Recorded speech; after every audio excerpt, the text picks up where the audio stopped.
Filipenses capítulo 2. Vamos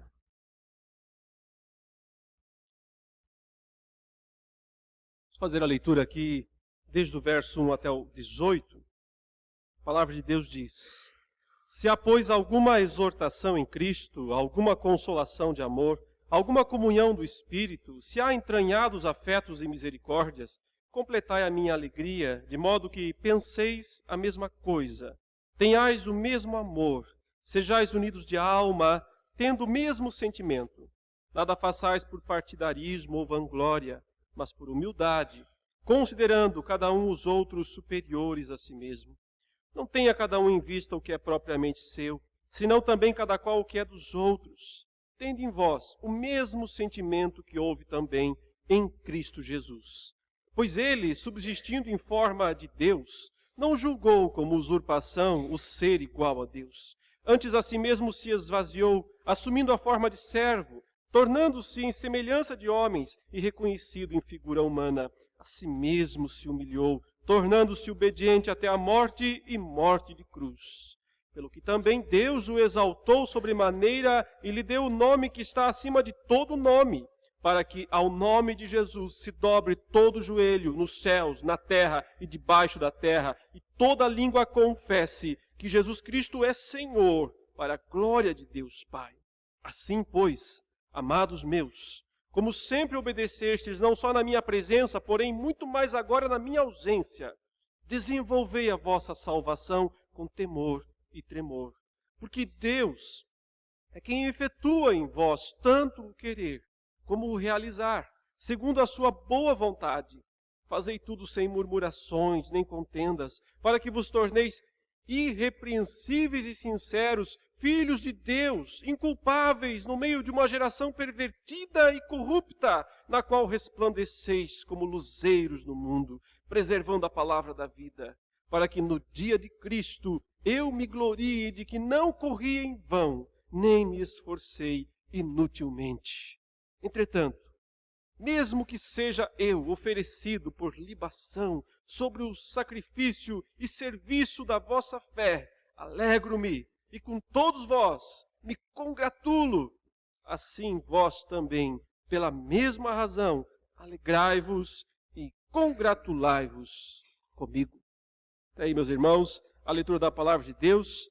Nós eu estou falando já por vários domingos, nas oportunidades que eu tenho de expor aqui a palavra de Deus, sobre o que é a teologia reformada, quais são as principais ênfases da teologia reformada. Nós estamos naquela que é a última delas, né? Que é o viver para a glória de Deus, o que significa dizer que só Deus é merecedor de receber toda a glória. Eu talvez ainda tenha mais uma mensagem sobre isso, e depois do meu retorno dos Estados Unidos, eu quero falar sobre um outro assunto que não é muitas vezes muito pregado nas igrejas reformadas, que tem a ver com o mundo espiritual, o mundo angélico, o mundo decaído, os demônios, os seres espirituais, quer dizer, batalha espiritual, o que isso tudo significa, e pretendo iniciar lá, depois de agosto, uma série de exposições focadas aí nesse que também é um dos alvos da minha pesquisa recente, pela qual também eu vou aos Estados Unidos para fazer algumas pesquisas nesse tema. Voltando ao nosso aspecto aqui de hoje, então falar sobre o Soli Deo Gloria, o só Deus a glória, e eu dou o título a essa mensagem o seguinte, vivendo para a glória de Deus, mas entendendo aí os paradoxos da fé. É isso que eu quero mostrar nessa noite. Há três, pelo menos aqui nessa passagem, três paradoxos da fé verdadeira, de como se vive a fé verdadeira. Os maiores autores reformados da história sempre entenderam que existem certos paradoxos na Escritura. Veja bem, um paradoxo teológico não é uma contradição lógica, mas apenas uma tensão entre duas verdades que parecem se chocar, parecem ser contraditórias, mas porque a nossa mente é finita, é limitada e não consegue ver o todo, só consegue ver mesmo as partes. Então, porque nós sempre só conseguimos analisar as coisas parcialmente e nunca globalmente, existem certas verdades que nos soam, parecem para nós que se chocam, que são contraditórias. Porém, na visão global, na visão divina, na visão dos céus, Deus, ao olhar para essas verdades, Ele não vê contradição nenhuma. Elas estão em perfeita harmonia lá na mente de Deus, no poder soberano de Deus. A Escritura mostra estas coisas, muitas vezes, sem querer dar explicações, sem querer encaixar uma coisa com a outra. Ela simplesmente revela, mostra e cabe ao ser humano crer ou não. Aceitar ou não que isso que está sendo dito é verdade ou não. Por exemplo, só para nós relembrarmos, né, ou a doutrina central, talvez, do cristianismo ortodoxo é a Trindade. Mas o que significa dizer que nós cremos na Trindade? São quantos deuses? Apenas um. Mas e como é que entra aí o número 3? Como é que Deus pode ser um e pode ser 3 ao mesmo tempo? Nós dizemos que há somente um Deus, que há apenas uma essência divina, só uma grande substância divina, há um só Deus. Mas essa substância, essa essência divina por excelência, é compartilhada integralmente, 100%, diríamos assim, por cada uma das 3 pessoas da Trindade. Percebe? Isso é uma asseveração de fé. Isso não se encaixa em lógica humana. E por isso também a Trindade é uma doutrina que não tem ilustração. Se você já viu alguma ilustração da Trindade e gostou dela, saiba de uma coisa, ela estragou a doutrina da Trindade. Ela não revelou para você claramente a doutrina da Trindade. Porque a Trindade não tem ilustração. Porque não há no mundo dos homens nada que possa espelhar desta maneira a Trindade, exceto talvez o próprio ser humano que foi feito à imagem e semelhança de Deus, mas que também tem uma imagem e semelhança hoje distorcida por causa do pecado, por causa da queda. Então não há nenhuma ilustração no mundo, na natureza, que nos ajude a entender o que é a Trindade. Nós dizemos: há um só Deus, uma só substância, uma só essência, compartilhada integralmente, 100%, por cada uma das 3 pessoas. Então não é ou um ou 3, mas um e 3. E nós não temos como eliminar nenhuma nem outra. Nós temos que dizer, há um só Deus. Mas há também 3 pessoas. Isso não é uma declaração filosófica, não é uma declaração lógica, da perspectiva racional filosófica, mas é uma declaração que é fiel à Bíblia, à Escritura. Porque a Escritura mostra isso. Por exemplo, lá em Deuteronômio 6,4 diz: ouve Israel, o Senhor nosso Deus é o Senhor um. Usa o numeral hebraico, né? Errad, um, apenas um. Deus é um, não é 2, não é 3, Deus é um. Nós vamos folheando a Bíblia e vamos encontrando outras declarações do tipo mostrando o Espírito Santo de Deus como Deus. Mostrando também que existe um anjo do Senhor no Antigo Testamento, que é Deus e ao mesmo tempo parece não ser Deus. É e não é? Como assim? Depois nós encontramos no Novo Testamento que esse anjo do Senhor ninguém mais é do que Jesus Cristo. A segunda pessoa da Trindade, que é chamado no Novo Testamento especificamente de Deus. Com todas as letras. Encontramos, por exemplo, a fórmula batismal dizendo que é para batizar no nome do Pai, do Filho e do Espírito Santo. Não 3 nomes, não no nome do Pai, no nome do Filho, mas no nome do Pai, do Filho e do Espírito Santo. Encontramos diversas declarações do Novo Testamento mostrando as 3 pessoas juntas, unidas, recebendo o mesmo louvor, a mesma glória, a mesma honra. Né? O texto lido de Apocalipse 5, que diz ao Pai que está no trono, ao Cordeiro, seja a honra, o poder, a glória, ou seja, não há divisão entre eles, um não é maior ou menor do que o outro. Por isso que a teologia trabalha não meramente sobre uma base racionalista, mas trabalha sobre a base dos dados bíblicos, do que a Escritura diz. Se a Escritura diz que há um só Deus, mas que há 3 pessoas, há 3 nomes, ou que há um nome só, mas recebe-se 3 nomes para nós. Então, Por isso que se chega à conclusão de que existe uma trindade. Outro paradoxo, outra verdade, ou são duas verdades que nós não conseguimos reconciliar plenamente na nossa mente, mas que são verdade. É verdade, é que na pessoa de Jesus, na sua pessoa, que é uma só, há duas naturezas. Uma pessoa, veja, a trindade não é bem assim, a trindade são 3 pessoas, uma natureza. Na pessoa de Jesus é um pouquinho invertido isso. Uma pessoa, não duas. A pessoa humana, a pessoa divina. Uma pessoa, mas 2 naturezas. A natureza humana, a natureza divina. Eu quero ler aqui uma declaração que vem de um concílio feito, um concílio realizado no ano de 451, ou seja, lá no 5º século, que sintetizou como é que funciona a questão das 2 naturezas de Cristo. Olhe as declarações que aqueles teólogos fizeram. Eu vou mostrar aqui. Diz assim: fiéis aos santos pais, todos nós, perfeitamente unânimes, ensinamos que se deve confessar um só e mesmo Filho, nosso Senhor Jesus Cristo, perfeito quanto à divindade, perfeito quanto à humanidade, verdadeiro Deus e verdadeiro homem. Pula um pouquinho aí, na parte seguinte diz: um só e mesmo Cristo, Filho, Senhor, unigênito, que se deve confessar em 2 naturezas, inconfundíveis e imutáveis, inseparáveis e indivisíveis. Percebe essas declarações? Inconfundíveis, quer dizer, não se mistura. Inseparável, quer dizer, não se separa. Como então? Ou não mistura ou não separa. Como é que funciona isso? Diz, não é nem assim e não é nem assim. Veja, a distinção das naturezas de modo algum é anulada pela união.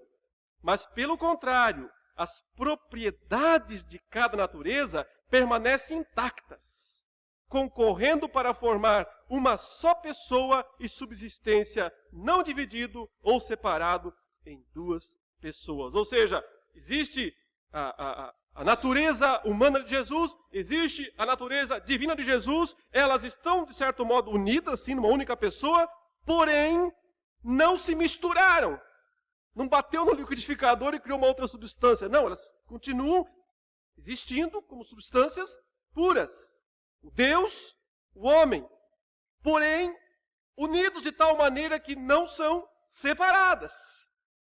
Por que é que os teólogos lá de Calcedônia, no ano 451, fizeram isso daqui? Isso aqui é uma declaração filosófica? Isso aqui é uma declaração racionalista? Não. Isso aqui é uma declaração bíblica. É para fazer justiça aos elementos bíblicos. Porque a Bíblia revela no seu todo que a pessoa de Jesus Cristo é mesmo desta maneira. Mas isto é um paradoxo para nós. Porque nós teríamos que dizer, ou as 2 naturezas de Jesus estão separadas, e aí em algum momento ele age como homem, e em algum momento ele age como Deus. Aliás, acho que você já ouviu esse tipo de declaração por aí. Ah, nesse momento Jesus falou como homem, nesse momento ele falou como Deus. Nunca. Nunca. Nunca ele falou no momento como homem, no outro como Deus. Ele sempre falou como Deus, homem. Ele sempre agiu como Deus, homem. Se você separa as naturezas, você está dividindo a pessoa de Jesus Cristo. Mas, ao mesmo tempo, você não pode misturar as naturezas como se os atributos de uma passassem para a outra. Ou seja, como se a divindade da natureza divina de Jesus fosse comunicada, fosse passada à natureza humana de Jesus. Você não pode fazer isso.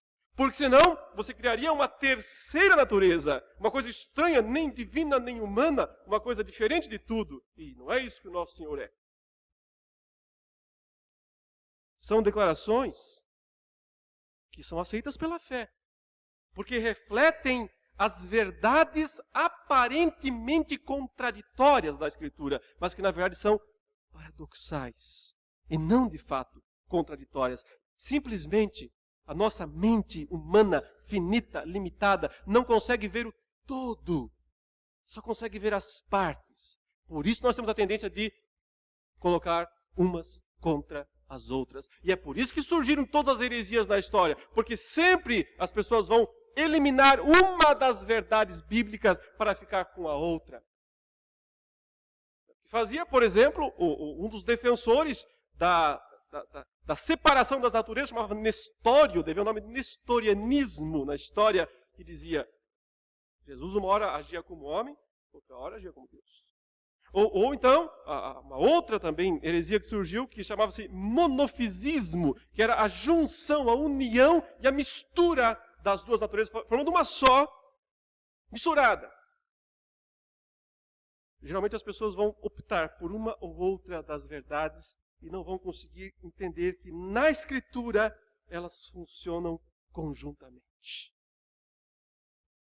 Provavelmente esses teólogos, porque viveram antes do iluminismo, não eram aprisionados pelos padrões de lógica humana que se desenvolveram e racionalistas que se desenvolveram depois do iluminismo. Veja, a confissão de fé de Westminster, que é a nossa confissão de fé, que nós adotamos como a fiel exposição das Escrituras, também é anterior ao iluminismo. E ela também tem declarações assim. Por exemplo, veja essa declaração que é feita na confissão de fé de Westminster, no capítulo 5.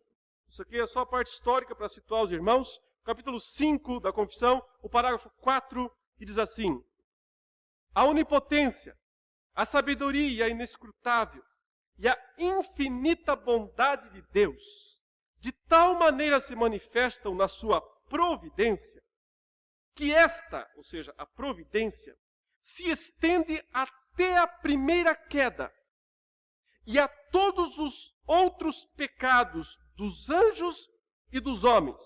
Entendeu o que está dizendo? O que a confissão está dizendo? Está dizendo o seguinte: a providência de Deus é tão abrangente, que ela se estende a todas as coisas que existem, a todos os acontecimentos, a todos os atos, inclusive a primeira queda, provavelmente uma referência a Adão e Eva.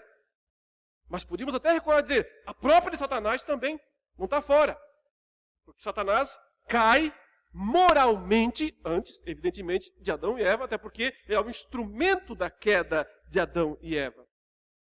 Mas até aí, a declaração, então, estabeleceu a abrangência da providência, da soberania de Deus. Agora veja como ela vai qualificar isso. Ele vai dizer, então, que se estende a todos os homens, pecados dos homens e dos anjos, e isto não por uma mera permissão. Então, o que está sendo dito é o seguinte, Deus não disse o seguinte, olha, pequem lá que eu vou fazer de conta que não estou vendo. Eu vou olhar para cá, enquanto vocês pecam lá, eu faço de conta. Não, não é isso não. Não é uma mera permissão, faz o que vocês quiserem. Então o que é? É uma coação divina? É Deus fazendo o homem pecar? Não também. Veja que ele diz, mas por uma permissão tal que. Então eles estão qualificando a permissão. É permissão. Deus não é o autor do mal, Deus não é o autor do pecado. Ele permite. Porém não é uma permissão de quem lava as mãos, tipo Pilatos. Não é uma permissão de quem vira as costas e diz, eu faço de conta que não vejo. Não. É uma permissão, eles dizem, que, por causa dos santos desígnios de Deus, sabe e poderosamente os limita, regula e governa em uma múltipla dispensação. Ou seja, a vontade de Deus permeia todas as atitudes das criaturas, todas. Não é uma permissão para o mal, não é uma ação, é uma permissão. No entanto, não é uma permissão de braço cruzado, é uma permissão que está regulando, conduzindo todas as coisas para a glória dele mesmo. E aí vem a declaração final, que parece ser totalmente contraditória, por padrões logicistas, por padrões racionalistas, mas que é bíblica, reflete o que a Bíblia ensina. Veja. Mas essa permissão é tal que a pecaminosidade dessas transgressões procede tão somente da criatura e não de Deus, que sendo santíssimo e justíssimo, não pode ser o autor do pecado, nem pode aprová-lo. Alguém poderia dizer, mas se Deus ordenou, regulou, se Deus determinou, decretou, permitir que o homem pecasse, que o mal entrasse no mundo, então isso não faz dele o Criador ou o autor, aquele que de alguma maneira está exigindo a existência de... Os teólogos me dizem, não. Não porque a Escritura não ensina isso. Não é porque a lógica mostra para isso mesmo, o racionalismo não é para isso mesmo. Mas a Escritura não mostra isso. Então, mantém-se as duas verdades, ambas, parecem contraditórias para mentes finitas. Qual é o erro? É a mente finita achar que pode julgar essas coisas. E o que ela faz então? Corta uma fora. Frequentemente, esse é o erro tanto de hiper-reformados ou hiper-calvinistas, quanto de arminianos, que são aqueles que creem em livre-arbítrio. Uns creem que os homens são meio que robozinhos governados pela divindade, e outros creem que os homens fazem o que eles bem quiserem sem Deus intervir. O que estão fazendo os dois? Decepando uma parte da Escritura, uma parte da verdade de Deus. A Escritura mostra que as duas coisas funcionam ao mesmo tempo. É claro que Deus é maior, é claro que Deus é soberano, é claro que Ele está acima de tudo. Mas ao mesmo tempo, nesse poder dele, nessa grandeza dele, Ele dá liberdade e responsabilidade ao homem para que ele haja, para que ele faça, para que ele trabalhe. E pague o que fez ou deixou de fazer. Mas o que tudo isso tem a ver com o texto que nós lemos? Porque ele mostra 3 paradoxos extraordinários da fé cristã. Eu começo com o primeiro, que está a partir do versículo 1 e vai até o versículo 11, que mostra o paradoxo, aquilo que parece uma contradição, mas não é, entre a humilhação do crente e a exaltação do crente. Em outras palavras, o texto está dizendo o seguinte: na humilhação você é exaltado. Isso é lógico? Não. Nada, absolutamente. Mas está falando, só na humilhação você é de fato exaltado. E aí ele usa o exemplo de Cristo. E na verdade Paulo está usando esse texto todo para resolver problemas internos entre os irmãos de Filipos, que estão brigando entre si.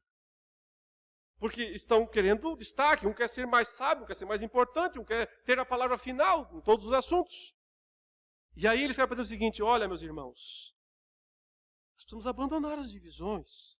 Nós precisamos ser irmãos, unidos. E qual é o segredo para isso? Ele fala, considerar o outro melhor. Sempre pensar que o outro é melhor do que você. Esse é o segredo. Sempre pensar que o outro é melhor. Olha, verso 3. Nada façais por partidarismo ou vanglória. Vanglória quer dizer glória própria. Buscar a própria glória. O contrário de buscar a glória de Deus. Mas por humildade, considerando cada um os outros superiores a si mesmos. Como fazer isso?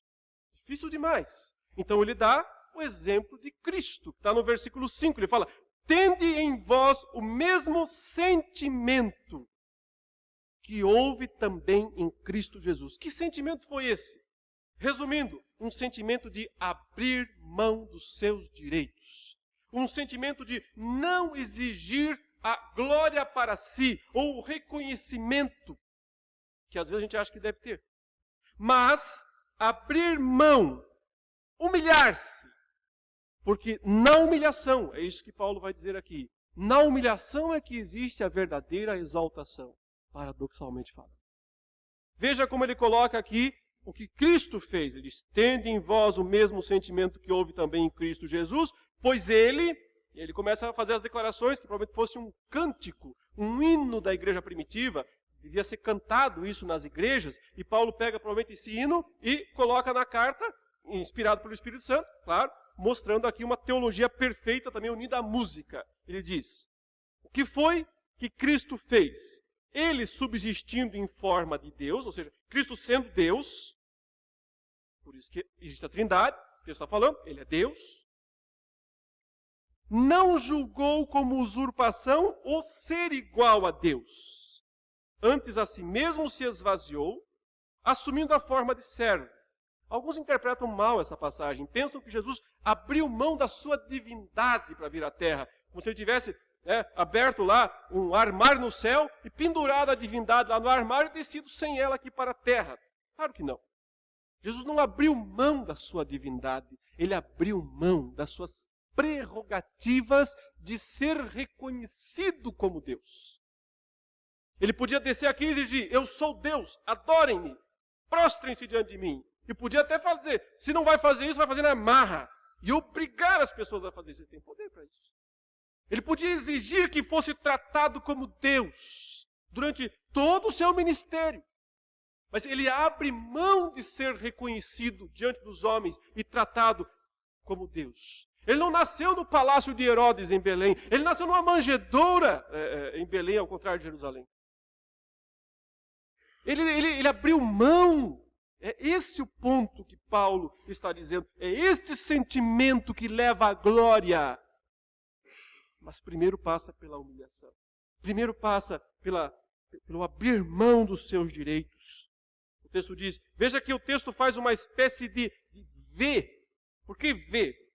Porque ele vai falando declarações altas, mostrando como ele vai descendo, descendo, descendo, descendo, até chegar ao ponto mais baixo do V. E então ele começa a subir, subir, subir, subir, subir. Forma bem certinho uma estrutura em V. Parecida com aquela do credo apostólico, que também foi formulado por volta aí do final do primeiro século. Eu, inclusive, tenho ele aqui para nós vermos. Olha o que diz o credo apostólico. Creio em Deus Pai, Todo-Poderoso, Criador do céu e da terra. Agora veja a parte para Cristo, como forma um V. Creio em Jesus Cristo, seu único Filho, nosso Senhor, o qual foi concebido pelo poder, o qual foi concebido por obra do Espírito Santo, nasceu da Virgem Maria, padeceu sob o poder de Pôncio Pilatos, foi crucificado, morto, sepultado, desceu ao Hades. Ou seja, só descendo, descendo, descendo, descendo, descendo.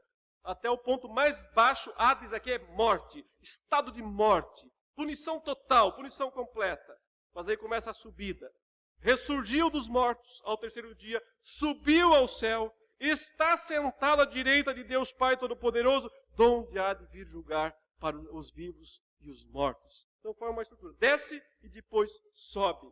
É isso que acontece aqui também em Filipenses, no capítulo 2, porque fala, ele se esvaziou, assumindo a forma de servo, tornando-se em semelhança de homens, reconhecido em figura humana, assim mesmo se humilhou, tornando-se obediente até à morte.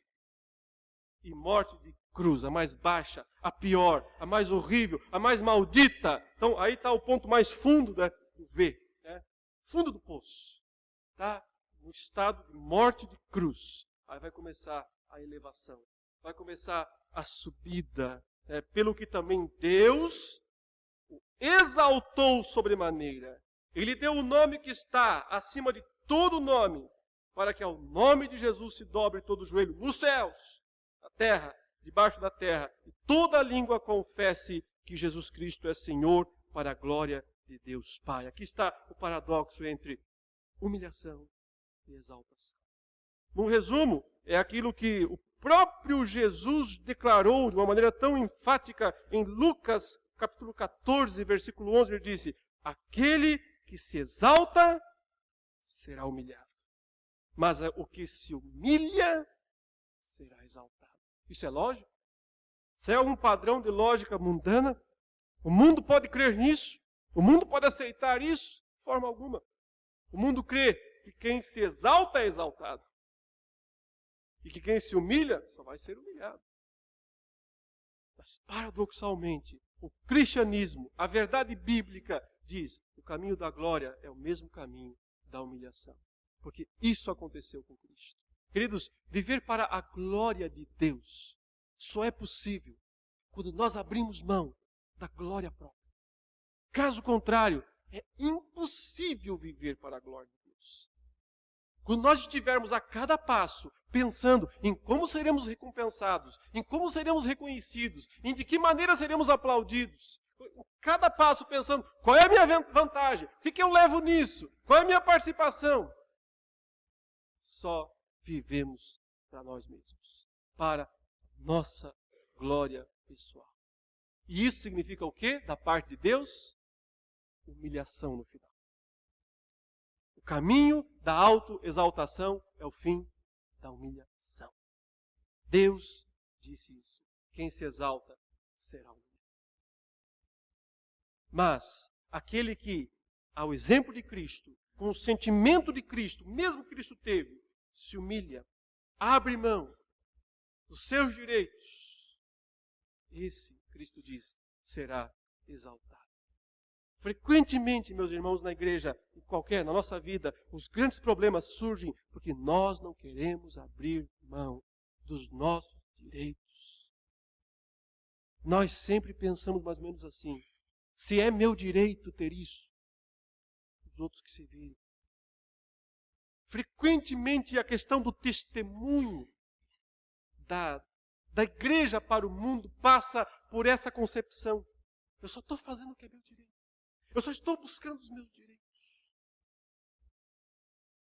Equivale a perder a glória. Equivale a perder a glorificação do Senhor. Aos Coríntios, Paulo escreveu sobre a questão da carne sacrificada aos ídolos. E ele disse uma coisa interessante, ele disse assim: por que eu vou abrir mão de comer de algo que eu sei que não é pecado, que não é ilícito da perspectiva legal, porque eu corro o risco de escandalizar o próximo? Por que eu faria isso? Ele pergunta. Ele diz: porque é para a glória de Deus. Portanto, quer comais, quer bebais, ou façais outra coisa qualquer, fazei para a glória de Deus. É só quando eu entendo que é para a glória de Deus que fica fácil abrir mão, mesmo daquilo que parece lícito para mim. Mas como Paulo disse, não convém. Só quando eu entendo que é para a glória de Deus, então eu consigo abrir mão daquelas coisas que eu acho que eu tenho. É no caminho da humilhação que nós vemos a verdadeira exaltação, e isso é um paradoxo. O próximo que está na passagem, veja comigo, é o que mais diz respeito ao assunto que eu iniciei a mensagem, que está aqui nos versículos 12 em diante. Ele diz: assim, pois, então veja que ele está continuando a história, está ligando as frases uma com a outra. Assim, pois, amados meus, como sempre obedecestes, não só na minha presença, porém muito mais agora na minha ausência. Aí ele vai dar uma ordem: desenvolvei a vossa salvação com temor e tremor. Frase forte, um imperativo, uma ordem direta, reforçada com alguns termos do Antigo Testamento que não deixam dúvida da importância, da necessidade de fazer o que ele está mandando. Ele diz: desenvolvei a vossa salvação com temor e tremor. Temor e tremor, os dois termos do AT, do Antigo Testamento, que reforçam isso, mostrando que é diante de Deus que nós temos que fazer isso, e portanto não há desculpas, não há como fugir. Pergunta: não somos salvos já? Então por que teríamos que desenvolver a nossa salvação? Quase como se eu dissesse: vão se salvando dia após dia. Como assim? Eu já não sou salvo. A Escritura não fala isso, por exemplo, em Efésios 2, 8, pela graça sois salvos. Mediante a fé, isso não vem de vós, não vem de nós. É dom de Deus. Então, se eu já sou salvo, se eu já tenho a salvação, por que eu precisaria desenvolver a salvação? Porque a Escritura ensina que tem que desenvolver. Ele está falando aqui, provavelmente, do processo de santificação. Então, quando uma pessoa é salva pela graça, é justificada pela fé, nasceu de novo, nesse momento ela está salva, está mesmo. E digo para você, nunca vai perder essa salvação. Não vai, porque aquele que começou a boa obra vai completá-la. Mas isso não nos torna autômatos, isso não nos torna alguém ou pessoas que agirão por um impulso meramente externo, sem a nossa participação da vontade e da liberdade que o próprio Deus nos dá e que gera responsabilidades. Desenvolvei, você tem que fazer isso, com temor e com tremor. Então é o seguinte: é a batalha pela santificação, dia após dia, na vossa luta contra o pecado. Hebreus fala: não chegaste ainda ao sangue, Em outras palavras, dá para lutar mais.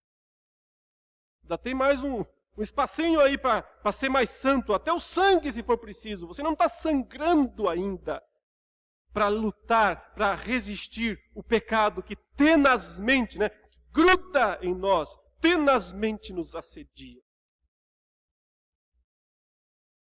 Qualquer pessoa que lê o versículo 12, se lesse apenas ele, ficaria com a impressão que tudo depende do homem. Que os homens é que desenvolvem a salvação e que, consequentemente, se eles não fizerem isso, eles não serão salvos. E eu digo para você, é verdade isso. É verdade. O texto está falando isso. Mas não é toda a verdade. Não é a única verdade. Porque no mesmo texto e no verso seguinte, o apóstolo Paulo diz algo que soa contraditório às nossas mentes. E que qualquer pessoa que se basear apenas em leis da lógica vai dizer ou isso ou aquilo. Ou o verso 12 ou o verso 13. Eu não posso ficar com os dois. Mas a fé diz, sim, os dois. Duas verdades paradoxais.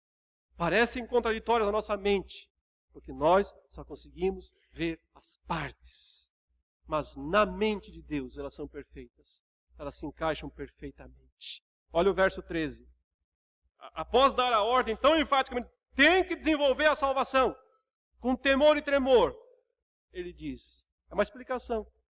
Pois Deus é quem efetua em vós duas coisas. Tanto o querer, quanto como o realizar, segundo a boa vontade dele. Deus é quem efetua, ele usa uma palavra na língua grega, quer dizer, ele é quem dá a energia para isso, ele é quem capacita, é quem habilita, é quem possibilita duas coisas na sua vida. Querer, ou seja, se eu quero desenvolver a salvação, se eu estou sentindo temor e tremor por isso, foi porque Deus me capacitou a querer isso. E ele não para aqui. Ele não apenas capacita o querer, mas capacita também o concretizar, o tornar real aquilo que até então era só um desejo. Ou seja, me capacita para que eu faça, tenha atitudes de santidade. Como assim? De quem é, afinal de contas, a responsabilidade?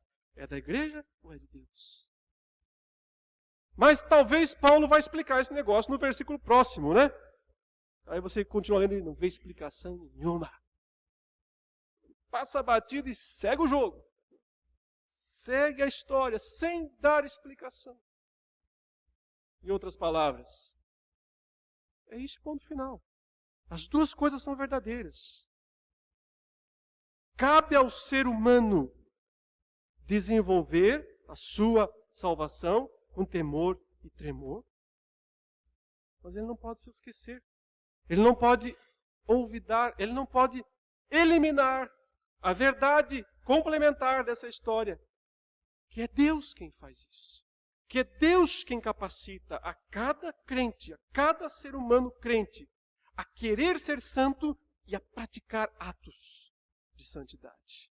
Tanto na esfera do querer, quanto na esfera do fazer, do concretizar.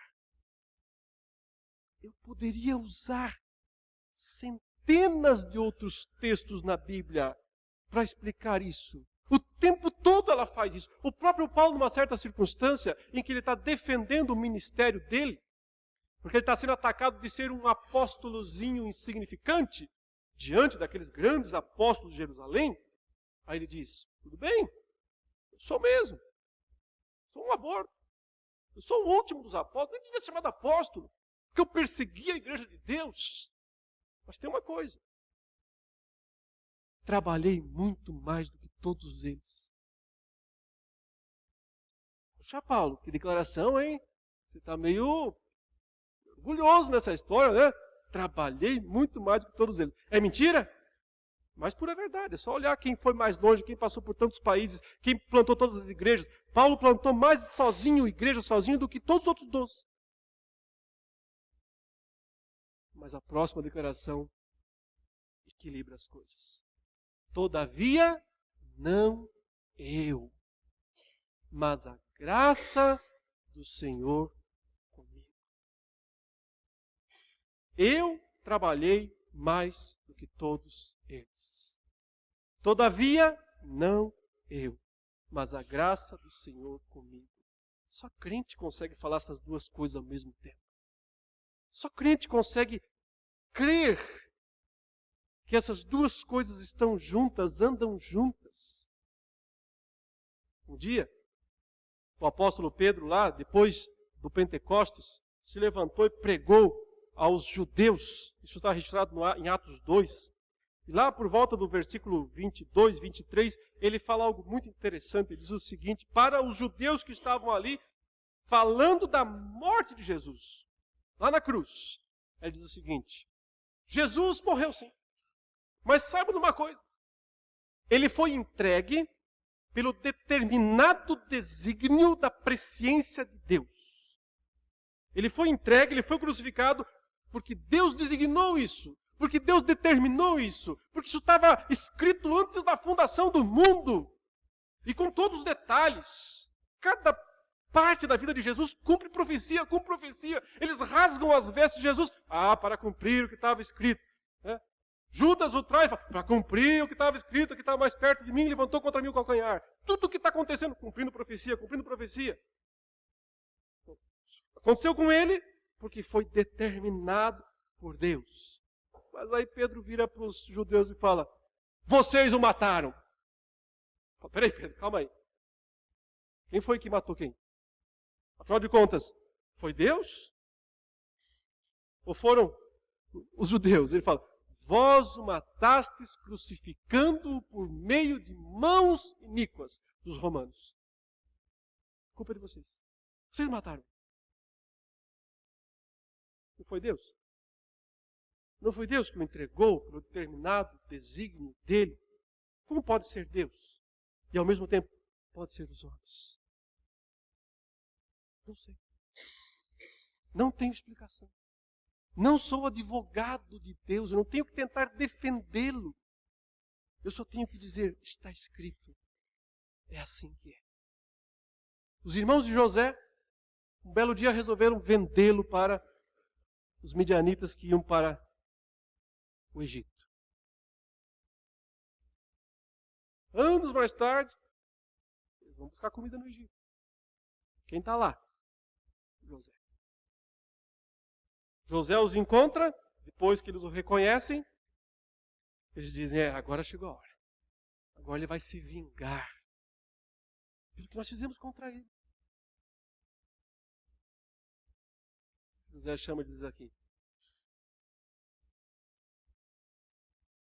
vocês intentaram o mal contra mim. Ele lembra. Vocês tentaram fazer o mal contra mim. Mas não foram vocês que me mandaram para cá, não. Foi Deus. Foi Deus quem me mandou para o Egito. Para que eu fosse por pai de Faraó. E agora eu posso salvar vocês. Agora eu posso dar comida para vocês. Não vão morrer.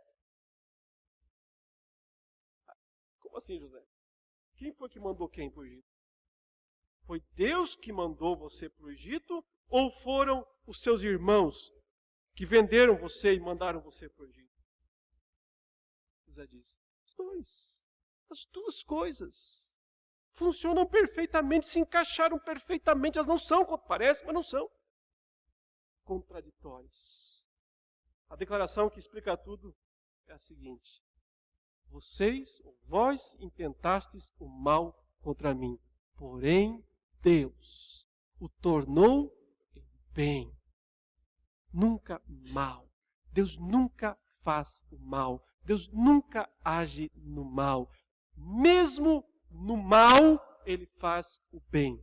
Ao permitir, ao determinar, ao regular, ao decretar permissivamente o mal, ele está pensando no bem. Sempre o bem. Então, ele pode até mesmo transformar um ato mau em algo essencialmente bom. Só Deus pode isso. Isso é paradoxal para nós. Nós temos que dizer que Deus fez o mal. A lógica exigiria isso de nós. A razão humana exige isso de nós. Deus fez o mal. Não, Deus fez o bem. Quem fez o mal foram vocês, que me venderam. Quem matou Jesus foram vocês, Pedro diz, que crucificaram ele por mãos iníquas. Mas quem ordenou isso foi Deus. Então, ao mesmo tempo em que Deus ordena, ele não é o autor. E eu preciso aceitar isso. Porque é bíblico, simplesmente. Não porque satisfaz a minha razão. Não porque, de alguma maneira, isso é uma declaração lógica para mim. Desenvolvam a salvação de vocês com temor e tremor. Ralem, lutem, batalhem. Esforcem-se ao limite para serem santos. Lutem até o sangue para resistirem ao pecado. E saibam ao mesmo tempo que todo o poder, toda a capacitação, o querer, o realizar, vem de Deus. Aceite as duas coisas. Não tente eliminar uma ou outra. Você vai cair em alguma heresia. Aceite as duas coisas. Ambas estão aqui na Bíblia. E o terceiro paradoxo desse texto tem a ver com a sensação, o sentimento do próprio Paulo em relação a ele, ao estado dele, à vida dele, às expectativas dele. Veja que ele continua no versículo 14, ainda ligando ao ponto anterior, né? Fazei tudo sem murmurações nem contendas, para que vos torneis irrepreensíveis e sinceros, filhos de Deus inculpáveis no meio de uma geração pervertida e corrupta. Olha, outro texto interessante, né? Nós já não somos isso? Pela fé. Nós já não somos filhos de Deus inculpáveis? Já somos. E ele diz, tem que se tornar também. Você já é, mas tem que se tornar. E você se torna isso na prática, vivendo, praticando a fé, praticando as ações da palavra de Deus. Desse modo vão resplandecer como luzeiros no mundo. Ele continua, preservando a palavra da vida, para que no dia de Cristo eu me glorie de que não corri em vão, nem me esforcei inutilmente. Você está preocupado com o trabalho, não quero trabalhar à toa. Para isso eu quero ver os frutos, o resultado na vida de vocês. Vazal 17. Entretanto, mesmo que seja eu oferecido por libação sobre o sacrifício e serviço da vossa fé, alegro-me e com todos vós me congratulo. Assim, vós também, pela mesma razão, alegrai-vos e congratulai-vos comigo. Aqui está o terceiro paradoxo da fé desta passagem, que é a relação, meus irmãos, entre sofrimento e alegria. Veja que eu já falei de humilhação e exaltação, soberania de Deus e liberdade humana. Só finalizando essa parte da soberania versus liberdade, nós não somos responsáveis pelos nossos atos apenas porque Deus diz, vocês são responsáveis. Não é uma mera imposição divina, mas porque Ele nos dá liberdade suficiente para sermos responsáveis. Isso nunca é livre-arbítrio. A teologia reformada nunca defendeu livre-arbítrio, que seria a capacidade de agir contra a sua própria natureza. Mas fala-se na teologia reformada de livre agência, que é a capacidade de agir com certa liberdade dentro da sua esfera de ação normal. Deus nos dá esta liberdade, a de agir, e por isso Ele cobra de nós. Senão seria injusto se Ele exigisse de nós, faça isso, sem nos ter dado uma liberdade de agir dentro dos limites da nossa própria natureza. Nunca contra ela, o que seria de fato livre-arbítrio, o que nós não defendemos, não cremos. Então, veja os paradoxos. Humilhação versus exaltação, soberania versus liberdade humana e, finalmente, o paradoxo do sofrimento versus alegria. Também não é lógico. Não para o mundo. Se você sofre, você não pode ser feliz. Se você está sofrendo, como é que você vai ser alegre? O mundo fala que a alegria depende do quê? Das festas, do prazer, das comemorações. Quando é que você comemora? Quando o seu time ganha, né? Quando agora na Copa do Mundo o Brasil ganha. Já imaginou? Já imaginou você? Se imagina aí que você é um espanhol, né, nesses dias. Né? Não está muito fácil ser espanhol nesses dias. E aí você acabou o jogo contra a Holanda e você comemorando. Pirou, né? A não ser que ele é um espanhol contra o país dele. Tem muita gente torcendo contra o Brasil por razões extras, tal, econômicas e políticas, enfim.